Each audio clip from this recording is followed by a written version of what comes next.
Hello friends, எல்லாருக்கும் வணக்கம். நான் ஜீவா, வயசு 24. சென்னையில் தனியாக ஒரு அப்பார்ட்மெண்ட் எடுத்து தங்கி வேலைக்கு போய்ட்டுருக்கேன். காலைல 9 மணிக்கு போனால் சாயந்தரம் 7 மணிக்கு தான் வருவோம். பகலில் யாரையும் எனக்கு அப்பார்ட்மெண்ட்டில் பார்க்க முடியல. ஞாயிற்றுக்கிழமை மட்டும்தான் லீவு. அப்போ மட்டும் அப்பார்ட்மெண்ட் வெளியில் இருக்கிற பார்க்கில் பசங்களோட ஜாலியாக பேசி விளையாடுவேன். அப்போ தான் சில ஃபேமிலிஸ் எனக்கு முன்னாடி சொன்னாங்க. அதில் அறிமுகம் ஆனவர் தான் ஜெயந்தி.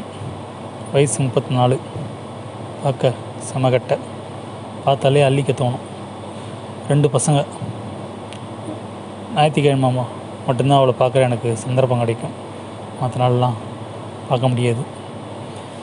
அப்படி ஞாயிற்றுக்கிழமை ஒரு நாள் வீட்டுக்கு சாப்பிட வர சொன்னான். நானும் வேணான்னு சொன்னேன். கண்டிப்பாக வரணும்னு சொன்னான். நானும் போனேன். நான் போன நாள் அவள் ஹஸ்பண்டு பசங்களும் வெளியூர் போயிருந்தாங்க. கரெக்டாக டைம் பார்த்து தான் என்னையும் வர சொல்லியிருந்தா ஜெயந்தி. சரின்னு நானும் போய் ஹாலில் உட்காந்தேன். கொஞ்ச நேரத்துலேயே ஜூஸ் கொண்டு வந்தேன். குடிச்சிட்டு அவள் சமைக்க போயிட்டேன். நானும் என்ன சமைக்கிறாங்கன்னு சொல்லி பின்னாடியே போய் என்ன சமைக்கிறாங்கன்னு பார்த்தேன். சிக்கன் மீன் எடுத்துருந்தேன். சிக்கன் பிரியாணி, ஃபிஷ் ஃப்ரை செய்கிறேன். நானும் அவளுக்கு கொஞ்சம் ஹெல்ப் பண்ணிகிட்டு இருந்தேன். ஹெல்ப் பண்ணி முடிஞ்சதும் 2 பேரும் சேர்ந்து ஒன்றா சாப்பிட்டோம்.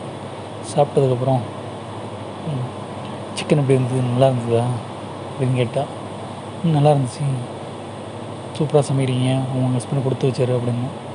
எங்கே அவர் வெஜிடேரியன், நான் மட்டும்தான் நான்வெஜ் சாப்பிடுவேன் அப்படின்னாரு. அப்படியா அப்படின்னு கேட்டால், ஆமாம் அப்படின்னு சொன்னாங்க. அப்புறம் லைஃப்லாம் எப்படி போகுது, ஹஸ்பண்ட் நல்லா பார்த்துக்கிறாரா அப்படின்னு கேட்டேன். வசதி வைஸ் எந்த பிரச்சனையும் இல்லை, நல்லா வச்சுருக்காரு. பட் என்ன எப்படி சொல்கிறது, உடம்பு தான் சரியாக ஒத்துழைக்க மாட்டேங்குது, அவரும் சரியாக வேலை செய்ய மாட்டார், அதே எனக்கு ஃப்ரஸ்ட்ரேஷனாக இருக்குது அப்படின்னா. சரி, அதுக்கு என்ன பண்ணலான்னு நினைக்கிறீங்க? அதுக்கு தான் உங்களை பார்த்தோன்னே எனக்கு பிடிச்சிருந்தது, அதான் உங்கள் கூட நான் சந்தோஷமாக இருக்கலாம்னு முடிவு பண்ணேன். அதனால தான் உங்களை சாப்பிட கூப்பிட்டோம். உங்களுக்கு ஓகேவான்னு கேட்டேன். நானும் ஃபஸ்ட்டு வேணாம், யாருக்காவது தெரிஞ்ச பிரச்சனை ஆகிடுன்னு சொன்னேன். பட் பார்த்துக்கலாம், யாருக்கும் தெரியாது, இங்கே யாரும் கண்டுக்க மாட்டாங்க அப்படின்னு சொன்னதும் நானும் சரின்னு சொன்னேன். அப்படியே என் மேலே கையை வச்சு என்னோடய பர்சனலில் தடவ ஆரம்பித்தான். எனக்கும் அவளோட பர்சனல்லாம் தொட ஆசையாக இருந்தது.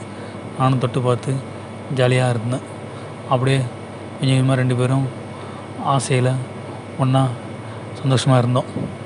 அதில் ஜெயந்திக்கு ரொம்ப விருப்பமாக இருந்தது அதிகம். அதனால் ஜாலியாக சந்தோஷமாக இருந்தோம். இப்படியே அவள் புருஷனும் பசங்கள் இல்லாத நேரத்துலலாம் அவள் கூட நான் சந்தோஷமாக இருக்க ஆரம்பித்தேன். இப்போ 5 இயர்ஸ் ஆகிடுச்சு எனக்கு கல்யாணம் ஆனோம். பட் அவளை என்னால் விட்டு கொடுக்க முடியல. ஜெயந்தி அவ்வளோ சூப்பராக இருப்பாள். Okay friends, thank you.